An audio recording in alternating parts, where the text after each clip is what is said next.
5 out of 9 city councilors agree the petition is not sufficient. Well, that's the big takeaway from last night, city council meeting. So that means I'm back on my bullshit. There were a number of people that spoke at the city council's public forum last night, and most of them focused on the issue of whether the petition was sufficient or insufficient. It seems to me that some of the counselors still have a big mad that the people were successful in gathering signatures that were sufficient in quantity and quality. Kind of hate to do this, but I can't come up with really any other way to get the analogy to make sense without using geometry. I promise I will try to keep this as simple as possible. Now, when I was down at the traffic circle the other day, somebody asked a question, well, isn't an ellipse just another type of circle? Actually, it's the opposite. A circle is a special type of ellipse, and it is unique. And what that means is every circle is an ellipse, but not every ellipse is a circle. It gets kind of complicated. And you know what? That happens in politics as well. The argument comes down to that word I told you about the other day, appropriation. And I tried to explain to you guys that an appropriation is the mechanism that allows spending. Mr. Myers, our city attorney, said, well, that means spending. Not exactly. Let me do this. And his argument is that if we're spending money, that means we're appropriating money. No, appropriating money is a type of spending, but it is not all spending. I learned something the other day that I didn't know about. At the end of the Second World War, the United States had been involved in helping end that war. And one of the things that we wanted to do is to try to unify countries and make English a standard language.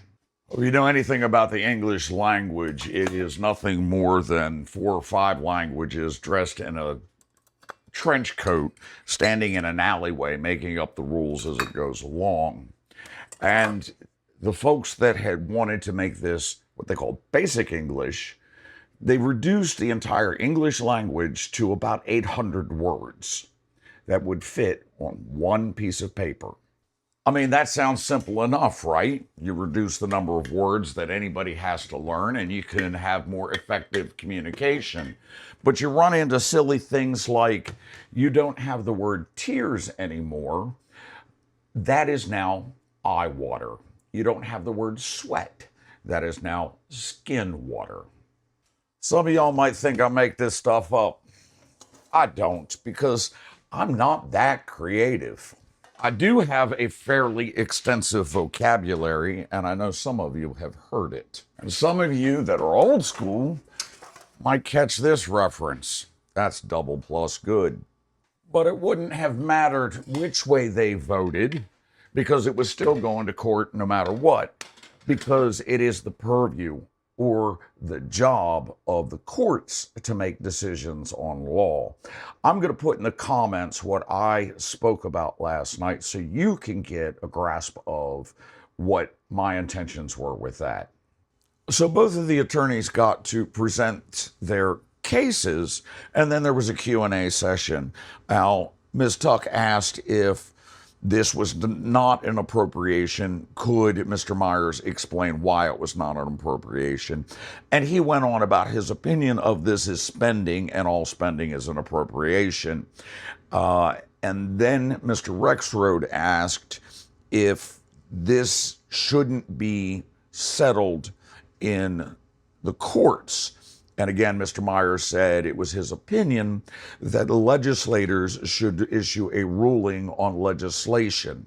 So Representative Tuck made a motion to find the petition sufficient. There was a second by, I believe, Representative Huffman. and then there was a vote. It was 4-5. Wendy, Zach, Chris, and Andy voted to find the petition sufficient. That did not pass. And then there was a motion and a second to confirm that the petition was insufficient. That passed 5-4. Again, the same 4 individuals voting that down, but not winning. So what happens now? It goes to the courts, where it was supposed to go in the first place, but we'll get there eventually. Hopefully, it'll hit the docket soon, and we can resolve this and move on, and hopefully get to vote on it in November. Now, some of y'all might be curious, like I was curious when I heard Mr. Borkowski agree with the people. Because 6 months ago, he said he would not capitulate. Did Mr. Borkowski have a change of heart? Well, a couple of weeks ago, he lost a primary election for a state seat. That might have had some impact on this. Or maybe he found the Democratic spirit. I don't know. You'll have to decide. I'll keep him in my sights. And that's all I'm going to natter on about today. I got plenty more that I'm going to talk about over the next couple of days about some of the other things that were said at City Council and give you my critique of them. But for that, that's all I got, kids. I love you. Take care of yourselves. Take care of each other.